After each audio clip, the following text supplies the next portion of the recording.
우리가 받은 이 십자가의 속죄의 복음은 굉장히 놀라운 복음입니다.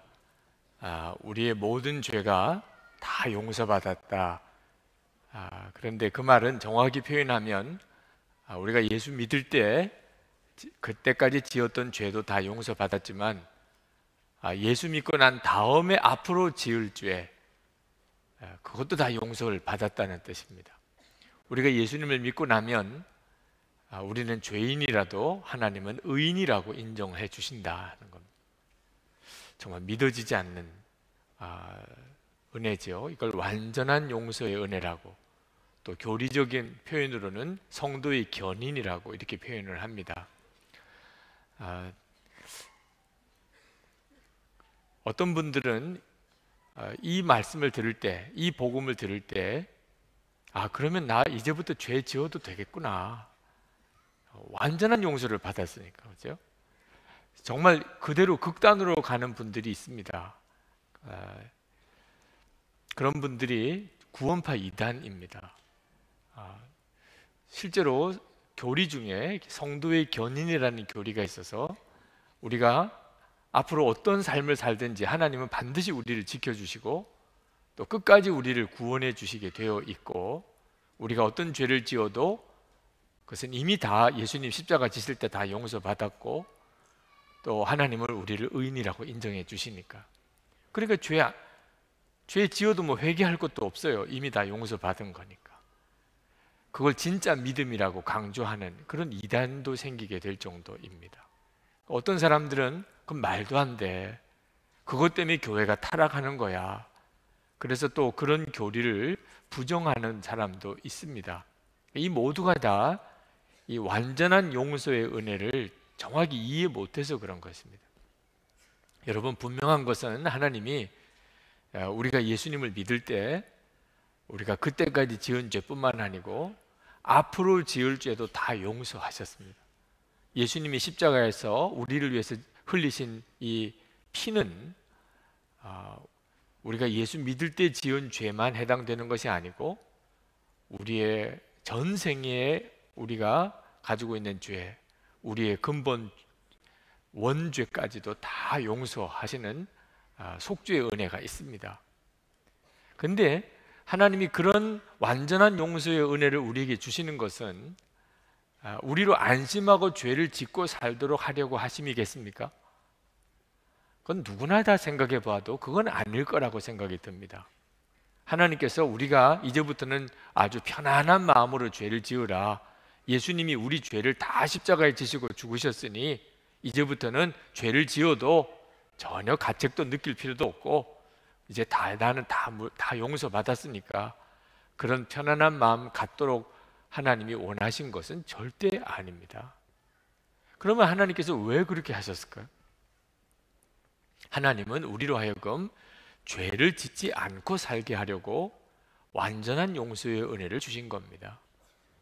오늘 2장 1절 말씀에 보면, 나의 자녀 여러분, 내가 여러분에게 이렇게 쓰는 것은 여러분으로 하여금 죄를 짓지 않도록 하려는 것입니다. 하나님의 뜻은 우리로 하여금 죄를 짓지 않고 살게 하려는 것입니다. 그런데 왜 하나님께서 우리가 앞으로 지을 죄까지 다 용서하시는 은혜를 주신 거지요?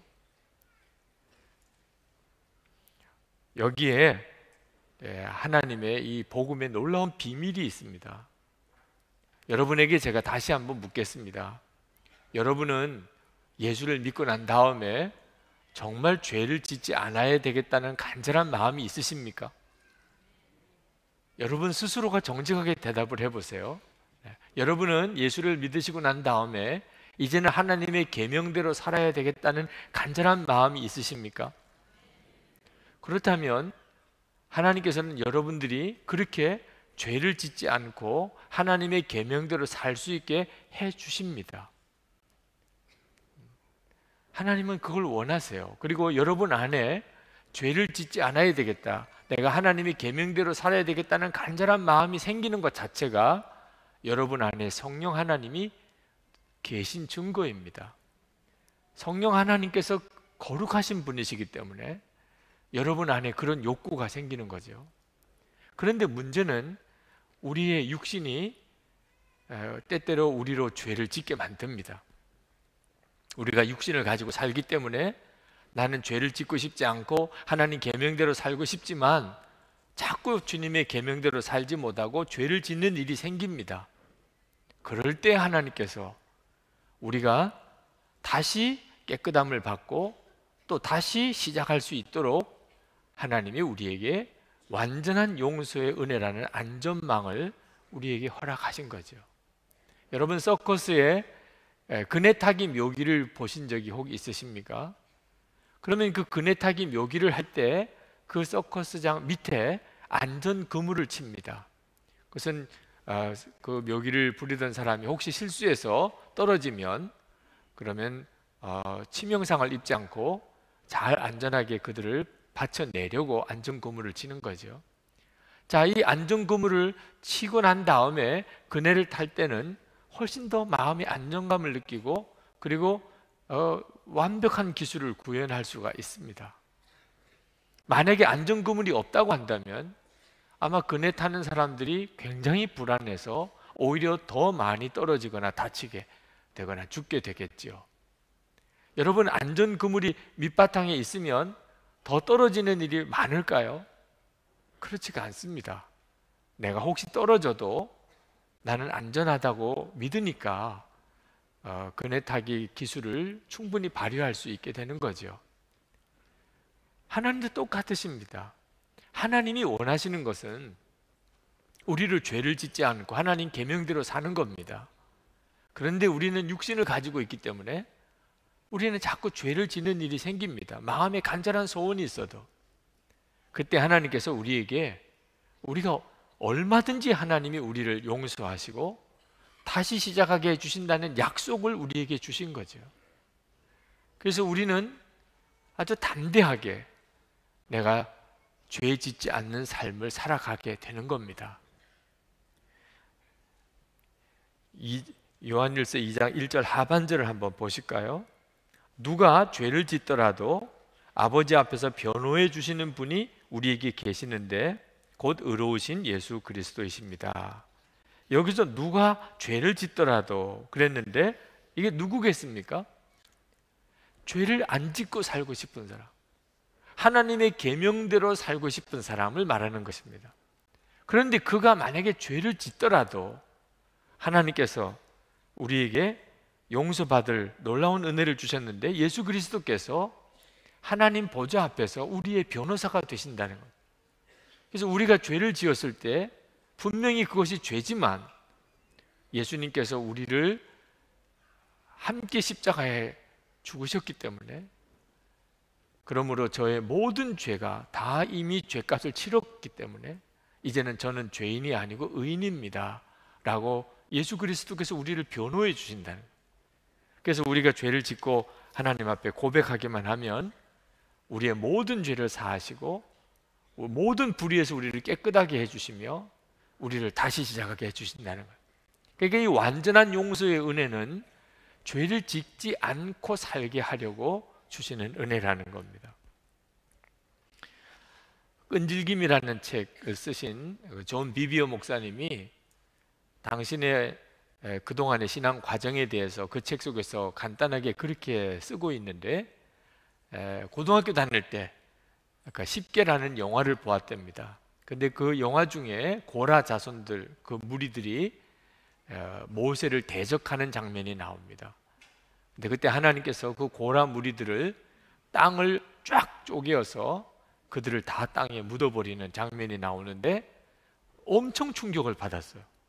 야, 죄를 지으면 저렇게 무서운 벌을 받는구나. 그래서 영화를 보고 집에 돌아와서 하나님, 제가 이제는 절대로 정욕을 취하거나 죄를 짓지 않겠습니다 라고 기도를 했는데 그 다음부터 계속 죄를 짓고 살았다는 거예요. 그러니까 심판이 무서워서 두려움 때문에 하나님, 제가 죄를 짓지 않겠다고 해봐도 죄를 안 짓게 되는 일은 그래서 되는 일이 아니라는 거죠. 대학교 들어가서 전도하는 사람을 캠퍼스에서 만났는데 그 사람의 전도하는 복음을 듣고 예수님을 영접했습니다. 근데 예수님을 영접했지만 여전히 그는 생활의 변화가 크게 없었다고 그래요. 그러니까 우리가 그저 예수님을 믿는 것만 가지고 내 생활의 변화가 한꺼번에 일어나는 게 아니라는 거죠. 그러다가 그분이 어느 날 히브리서 12장 14절 말씀을 보게 됐는데, 거룩함을 따르라, 이것이 없이는 아무도 주를 보지 못하리라. 무거운 벽돌로 마치 자기가 얻어맞는 것 같은 충격을 받았대요. 거룩하지 않으면 아무도 우리 주님을 만날 수가 없다는 겁니다. 자기는 정말 주님을 만나고 싶은데, 그래서 그때부터 자기가 거룩하게 살아야 되겠다는 마음이 결심을 했지만 실제로 거룩하게 살았기보다는 율법주의자가 되고 말았다는 겁니다.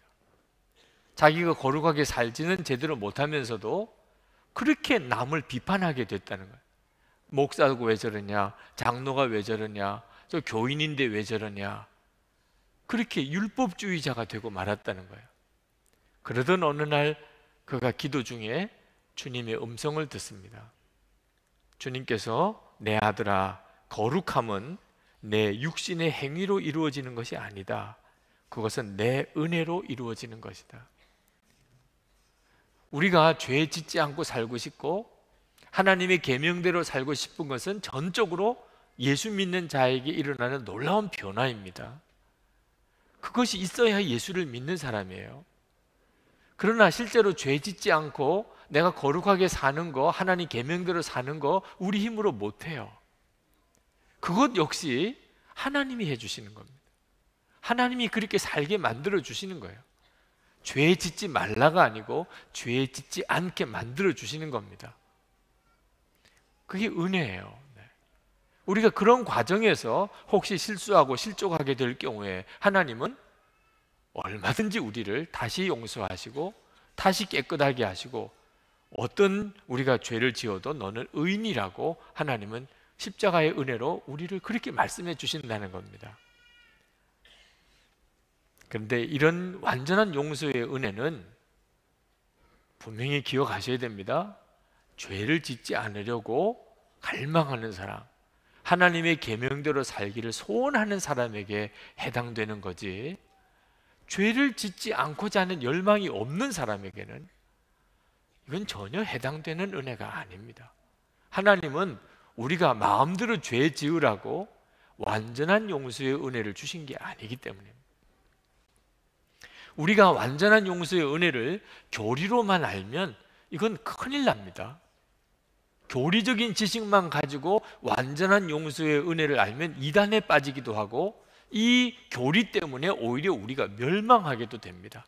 하나님 앞에 갔을 때 깜짝 놀라게 됩니다.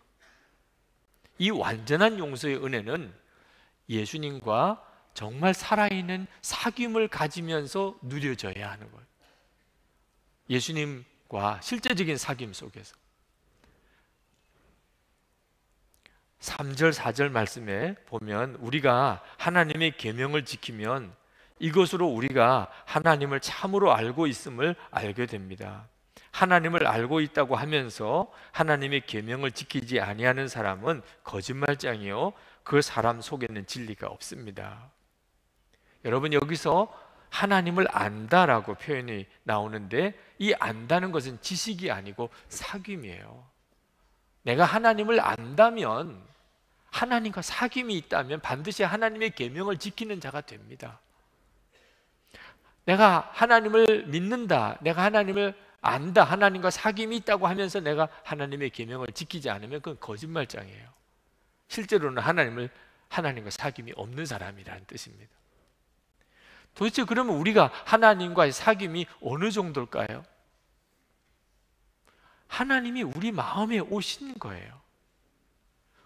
필립 켈러 목사님, 목자가 본 시편 23편이라는 책을 쓰신 분인데, 그 책 속에 그분이 파키스탄에서 계실 때 이야기를 쓰셨어요. 한 번은 파키스탄의 어느 사막 지역을 여행을 하게 됐는데, 갑자기 비가 폭우가 쏟아지면서 천둥 번개가 치는데 도무지 바깥에서는 있을 수가 없는 상황이 되었습니다.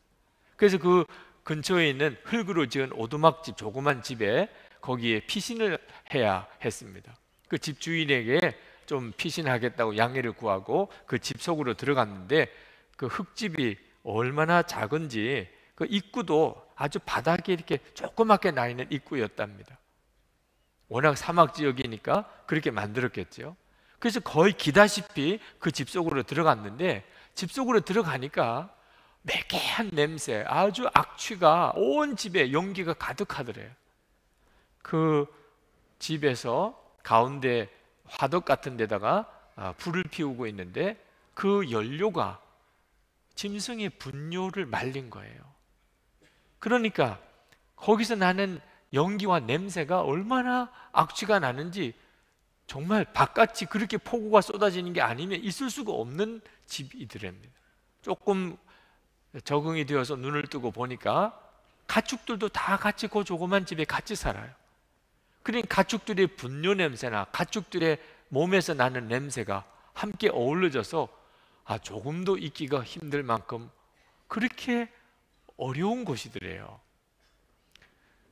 비가 쏟아지는데 천장에 갈라진 틈에서 빗물이 새어 들어와서 벽은 계속 빗물이 흘러내리고 있고, 그리고는 연기는 집에 가득 차 있고, 악취는 말할 수가 없고, 그리고 가축들이 같이 있고, 거기에 이렇게 웅크리고 앉아 있으면서 나갈 수도 없고 그냥 있기도 어려운 그런 상황이 있을 때 성령의 음성을, 강력한 성령의 음성을 이 필립 켈러 목사님이 들으셨어요. 그때 성령님께서 말씀하시기를, 내가 바로 있는 지금 그 형편이 내가 내 속에 있는 형편이다. 이 천둥 번개가 칠 때 그 우레 같은 천둥 소리처럼 목사님의 가슴에 하나님의 음성이 그렇게 들렸다는 겁니다. 여러분, 우리는 흔히 쉽게 주님이 내 마음에 계시다 라고 말하지만, 내 마음속에 계신 주님의 형편은 어떤 형편일까? 오늘 필립 켈러 목사님이 설명하신 것처럼 우리 주님은 내 마음이 계시기 위하여 얼마나 어려운 형편이신가를 생각해 봐야 됩니다. 내 마음속에 계시기 위하여. 이유는 딱 하나예요. 왜 우리 안에 그렇게 오시지요? 우리와 사귐을 갖기 위해서 그렇습니다. 우리가 예수님을 그냥 막연하게 믿는 것이 아니고 우리와 실제적인 사귐을 갖게 하기 위하여 하나님이신 주님이 우리 속에 들어오신 거예요. 우리는 이렇게 예수님을 믿는단 말입니다. 우리가 예수님이 정말 내 마음에 오셨고 그렇게 내가 주님을 믿는 것을 알게 될 때 우리는 죄 짓고 싶어 하는 마음이 생기겠습니까? 하나님의 계명대로 살고 싶은 마음이 생기는 건 당연한 일인 거죠. 우리가 그와 같은 마음을 가지게 될 때, 그때 하나님께서 우리에게 그렇게 살게 해주신다는 거예요. 요한 사도는 우리가 하나님의 말씀을 지키는 것은 하나님께 대한 사랑 때문이라고 했습니다. 5절 말씀에, 그러나 누구든지 하나님의 말씀을 지키면 그 사람 속에서는 하나님께 대한 사랑이 참으로 완성됩니다. 여러분, 우리가 하나님의 계명을 지키는 것은 하나님의 사랑 때문이에요. 하나님의 사랑, 하나님을 사랑하게 되니까, 그러니까 하나님의 말씀대로 살고 싶어진다는 겁니다. 그러니까 하나님의 말씀대로 사는 걸 보면 그 사람이 하나님을 얼마나 사랑하는지를 알게 된다는 거예요. 여러분들은 하나님을 사랑하십니까? 예수님께서 예수님을 저주까지 하고 그리고 3번이나 부인했던 베드로를 다시 세우실 때 다른 질문 안 하셨어요. 내가 나를 사랑하느냐 하는 질문만 하셨습니다. 그리고 그 질문에서 모든 것이 다 이루셨어요. 혹시 여러분 중에 지난 한 주간 동안 하나님의 말씀대로 살지 못한 것 때문에 괴로우신 분이 혹시 계시다면, 또 하나님의 말씀대로 살아야 되는 게 너무 힘들어서 지금 마음에 방황을 하시는 분이 혹시 계시다면, 그러면 주님은 여러분에게 딱 한 가지만 질문하십니다. 내가 나를 사랑하느냐? 오늘 이 예배를 드리시면서 여러분들은 여러분의 고백을 주님께 드리세요. 주님은 내가 나를 믿느냐라고도 말씀 안 하시고 내가 나를 사랑하느냐. 여러분, 우리가 하나님의 뜻대로 살기 위해서는 반드시 하나님과 사랑해야 합니다. 죄를 짓지 않고, 이 세상에서 죄 안 짓고 살기가 어렵다고들 하지요.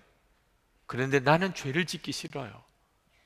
하나님의 계명대로 사는 게 너무 힘들다고 하지요. 그런데 나는 하나님의 계명대로 살고 싶어요.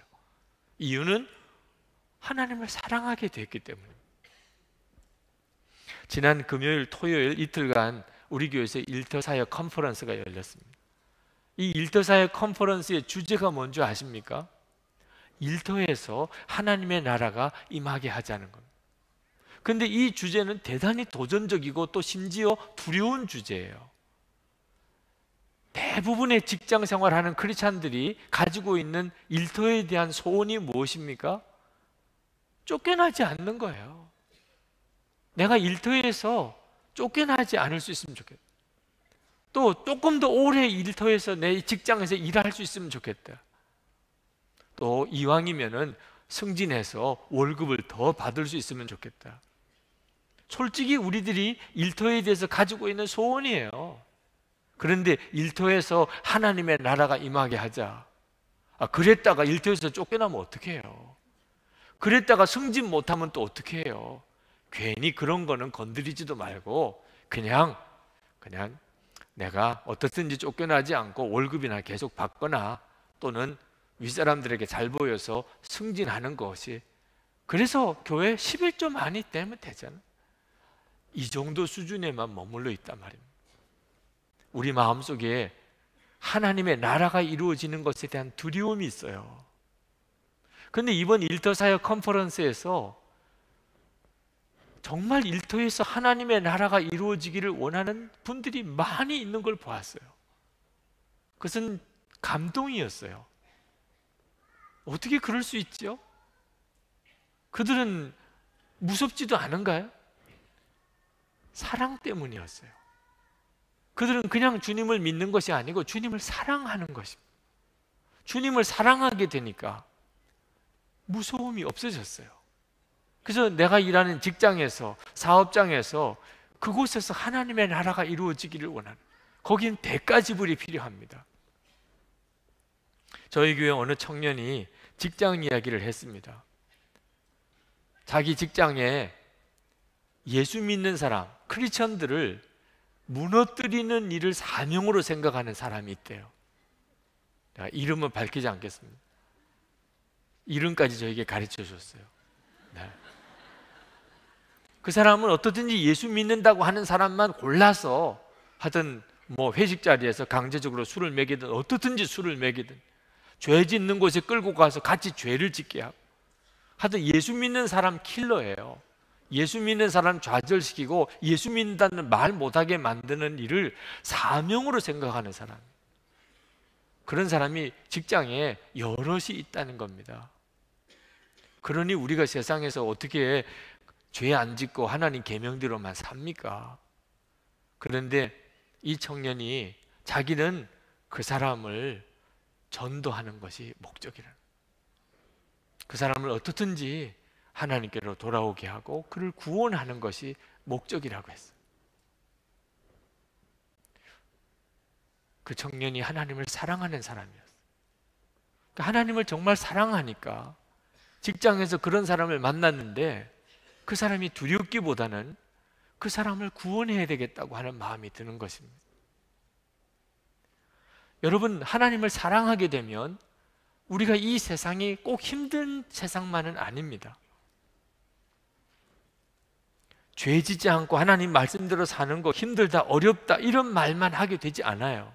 오히려 죄 짓지 않고 하나님 말씀대로 사는 게 기쁨이 돼요. 다른 사람은 다 그렇지 않더라도, 나 혼자라고 하더라도 하나님 앞에서 그것이 힘들다, 어렵다고만 말하지 않고 그렇게 할 수 있는 것이 기뻐요. 사랑에 빠진 거죠. 하나님과 완전히 사랑에 빠진 겁니다. 이번에 저희 교회 부지 안에 탈북 청소년들을 위한 하늘꿈 학교 교사 건축을 합니다. 여러분 들어오시면서 이제 부지 정리를 해놓은 걸 보셨을 거예요. 우리가 왜 이 학교 건축을 위해서 우리가 치러야 될 대가가 지불이 컸습니다. 근데 왜 그래도 학교를 지으려고 하는가? 탈북 청소년 아이들이 십자가 복음 안에서 너무나 놀랍게 변하는 걸 보았기 때문이에요. 어떻게 이렇게 바뀔 수 있을까? 통일부에서도 어떻게 이 아이들이 이렇게 바뀔 수 있습니까? 그래서 학교 짓는 일을 적극적으로 도와주었어요. 한 번은 DTS 훈련이 끝나고 김혜성 자매라는 자매가 간증을 했습니다. 서울에 와서 너무 힘들 때 집사님이 인도해 주셔서 교회를 다녔지만 하나님을 아버지라고 부르지는 못했어요. 그런데 이제는 하나님이 제 아버지처럼 믿어져요. 이제는 하나님을 그냥 아버지라고 부를 거예요. 그러면서 아버지 하고 울더라니까요. 제가 그 자매의 간증을 들으면서 저도 울었어요. 이게 가능한 일이구나. 어떻게 이런 일이 일어나지? 그 탈북 청소년들이 정말 복음을, 정말 진짜 복음을 알고 하나님의 사랑을 경험하게 되면서 사람이 바뀌어요. 그냥 교회만 다니고 그냥 예수만 믿어주는 게 아니고 사랑하게 됐다는 거예요. 하나님의 사랑을 알고 그도 하나님을 사랑하게 돼요. 그러면서 너무나 놀라운 변화들이 일어나요. 삶의 변화들이. 한 번은 하늘꿈 학교 이사회를 갔는데 남자 아이 하나가 기도를 받겠다고 기다리고 있어요. 그래서 무슨 기도 제목이냐고 물었습니다. 보통 탈북 청소년들이 가지고 있는 어려운 문제가 진로 문제입니다. 또는 북한에 있는 가족 문제. 그런데 그 청년이 하는 이야기는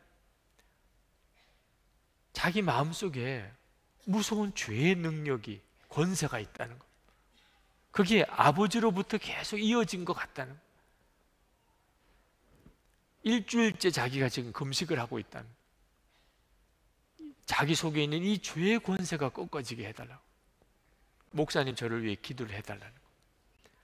옆에 있던 하늘꿈학교 교장 선생님이신 이명자 목사님께서 탈북 청소년 아이들이 자기 속에 있는 죄를 이렇게 고백하는 일이 거의 없대요. 그들에게 있어서는 그거는 죽음과도 같은 일이에요. 근데 이 아이는 자기 속에 있는 죄를 고백하고 자기가 그 죄의 묶임에서 풀어지게 해달라고 기도를 요청하더라고. 하나님을 사랑하게 되면 누구나 다 그렇게 됩니다. 우리가 하나님을 사랑하는 것은 주님이 우리 안에 계시고 우리가 하나님 안에 있는 사귐이에요. 5절 말씀에 이것으로 우리가 하나님 안에 있음을 압니다. 우리가 죄지기 싫고 하나님 계명대로 살고 싶은 게 우리가 하나님 안에 있는 증거예요. 6절에 하나님 안에 있다고 하는 사람은 자기도 그리스도께서 사신 것과 같이 마땅히 그렇게 살아가야 합니다. 예수님이 사신 것처럼 산다는 거예요. 어떻게 그런 마음이 생길 수 있죠? 하나님 안에 있는 사람은 그렇다는 것. 예수님처럼 산다는 게 뭐지요? 사랑입니다. 그 핵심은 사랑입니다. 예수님께서 하나님의 계명을 두 마디로 하셨어요. 하나는 하나님을 목숨을 다하여 사랑하는 거고 또 하나는 내 이웃을 내 자신처럼 사랑하는 것이라. 우리가 죄 짓지 않고 사랑하며 사는 것이 우리 안에 주님이 오신 가장 놀라운 증거입니다. 그러므로 여러분, 우리가 죄 짓지 않고 살고 하나님이 계명대로 살아야 한다고 할 때 조심할 게 한 가지가 있어요. 그것은 사랑이 빠져버리면 율법주의로 빠져버리게 된다는 겁니다. 우리가 흔히 교회에서 죄 짓지 말아야 된다, 하나님 계명대로 잘 지키고 살아야 된다는 사람들을 봅니다. 교회에서 많아요, 그런 사람들. 그런데 그런 사람들을 볼 때 무서운 느낌이 들 때가 있습니다. 우리 한국 교회가 지금 이 문제에서 아주 심한 홍역을 앓고 있어요. 교회에 오면 죄 짓지 말아야 돼, 하나님 계명대로 살아야 돼. 그런데 분위기가 무서워요. 항상 감시하는 것 같아. 항상 비판해요. 지적해요. 야단쳐요. 이건 오늘 요한 사도가 말씀하시려는 것과 같은 게 아닙니다. 왜 그렇게 되어버렸죠? 하나님을 뜨겁게 사랑하는 사랑이 빠졌기 때문입니다. 하나님을 뜨겁게 사랑하는 것 없이도 죄 짓지 말아야지, 하나님 계명을 지켜야지 할 수 있어요. 머리에서부터 나올 수 있어요. 가슴에서부터 나온 게 아니고. 이런 경우가 종교생활 율법주의라고 말하는 겁니다. 저는 어릴 때부터 교회 안에서 자랐습니다. 근데 제 어릴 때 기억은 교회가 무서웠어요. 그것은 율법주의였다는 뜻입니다. 플로이드 맥클랑, 우리 YM의 아주 유명한 강사이시죠. 그분은 어린 시절에 미국 남부 지역에서 살았습니다. 그 미국 남부 지역은 아주 보수적인 교회예요. 미국의 대표적인 아주 보수적이고 경건한 크리스천들이 사는 지역입니다. 바이블 벨트라고까지 이야기하죠. 그런데 그는 거기서 살면서 저하고 비슷하게 교회 생활이 무서웠다고 그랬어요. 제가 이번에 미국 남부 지역에 집회를 갔다 오면서, 야, 여기는 정말 예수 잘 믿는 사람들이 살았던 지역이구나. 벌써 지역을 보니까 느낌이 와요. 교회도 얼마나 큰 교회들이 많은지 몰라. 그런데 그렇게 예수 잘 믿고 경건하던 그 그리스도인들이 흑인 노예를 계속 유지하기 위해서 남북 전쟁을 했습니다. 인종차별이 가장 심한 지역이 그 지역입니다. 그렇게 보수적이고 경건한 그리스도인들이 어떻게 그럴 수가 있죠? 이것이 율법주의에 빠지면 그렇게 됩니다. 플로이드 맥클랑은 그가 어린 시절에 열심은 대단한데 무서운 그리스도인들을 여러 명 만났다는 거예요. 교회에서. 그들은 예수님의 마음으로 사람들을 사랑하는 모습은 별로 없고 다른 사람에 대하여 매우 비판적이었다는 거예요. 누군가의 결점을 찾아서 눈을 부라리면서 살핍니다. 그리고 말 한마디 한마디가 얼마나 무서운지. 그래서 그 어른들이 무서워서 그냥 열심히 교회를 자기도 다닌 거지, 신앙생활, 교회 생활이 기쁨이 없었대요. 교회에서 모이는 집회는 매우 많았지만 기쁘지는 않았다는 것. 찬송가를 부르지만 분위기는 가라앉았다는 것. 겉으로는 거룩한데 얼마나 사랑을 실천하느냐가 아니라 얼마나 엄숙하냐가 중요한 기준이었대요. 예배 끝나는 시간이 얼굴이 가장 은혜로웠대요. 이것도 참 심각한 문제죠. 위선적인 모습, 그런 그리스도인들의 위선적인 모습 때문에 어려서 충격을 많이 받았는데, 심각한 것은 어른들은 자기들이 잘못한 것을 모른다는 거예요. 오히려 자기들은 잘 믿고 있는 줄 알더라는 거예요. 이런 분위기에서 살다 보니까 자기도 어느덧 그런 그리스도인이 되어버렸다는 겁니다. 끊임없이 죄책감에 괴로워하고 인정받고 칭찬받으려고 노력하고 자신의 약점과 잘못을 사람들이 알까봐 늘 좌불안석하는 이런 신앙생활을 자기가 어려서 했었다는 거예요. 한국 교회는 이 문제에 대해서 지금 심각한 상태에 있습니다. 겉으로는 죄 짓지 말아야 되고 겉으로는 하나님 계명 잘 지켜야지 하지만 진정으로 마음에 기쁨과 감사와 사랑이 없어요. 왜 그렇지요? 예수님과의 사귐이 없기 때문입니다. 하나님을 사랑하지 않기 때문입니다. 하나님과 사랑에 푹 빠지지 않기 때문에 그렇다는 거예요. 그러니 교리적인 신앙생활에만 그냥 머무르게 되는 겁니다. 우리가 하나님을 사랑하게 되면 하나님이 내 안에 계시면, 나도 하나님 안에 있으면, 그러면 죄 짓고 싶지 않고 하나님 계명대로 살고 싶지만 다른 사람을 사랑하게 됩니다. 저희 교회 젊은이 교회 자매 중에 유치원 선생님이 있어요. 그 자매는 부모님이 다 예수 믿는 분이니까 어려서부터 교회를 다녔지만, 그러나 마음에 주님을 뜨겁게 사랑하는 마음은 없었다고 그랬어요. 유치원 선생님으로 유치원에서 거기서 아이들을 가르치는데 동료 교사들과 갈등을 겪을 일도 많고, 아이들 때문에 때때로 마음 상처받을 일도 많았대요. 우리가 직장생활 하면서 늘 겪는 일이죠. 어떤 때는 너무 마음의 상처를 받고 너무 믿기도 하고 너무 힘들어서 괴로움도 많이 겪었다. 그런데 영성일기를 쓰기 시작하면서 24시간 예수님을 바라보다가 주님과 사귐을 가게 됐어요. 이제는 예수님은 살아계신 주님이 되셨어요. 그리고 사랑에 빠졌습니다. 주님을 사랑하게 된 거예요. 그런데 주님만 사랑하게 된 것이 아니고 유치원에서 동료 교사들과 아이들과 그들을 한 영혼 한 영혼을 마음에 품게 되더라는, 주님과 사랑에 빠지고 나니까 이제는 사람들이 다 마음에 품어지고 간절히 기도하게 되고, 말 한마디를 해도 주님께서 하시려는 말, 내가 행동을 하나 해도 주님이 하시려는 그런 행동을 하게 되더라고 고백했어요.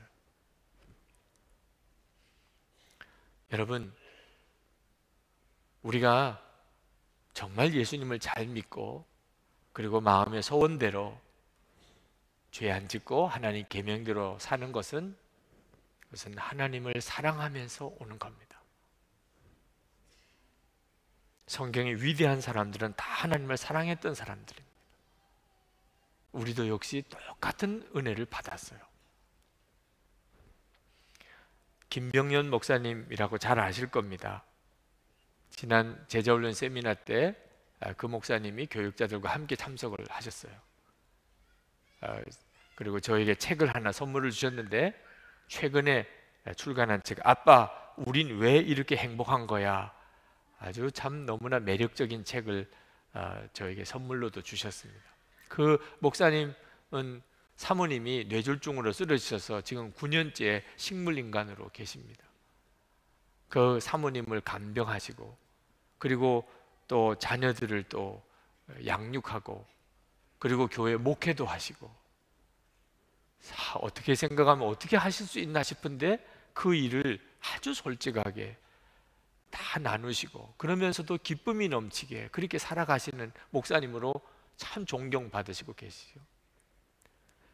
네, 그 목사님께서 이번 제자훈련 마치고 그리고 어느 교회 금요 기도회 말씀을 전하러 갔다가 오시면서 쓰신 글을 어제 페이스북에 올리셨더라고요.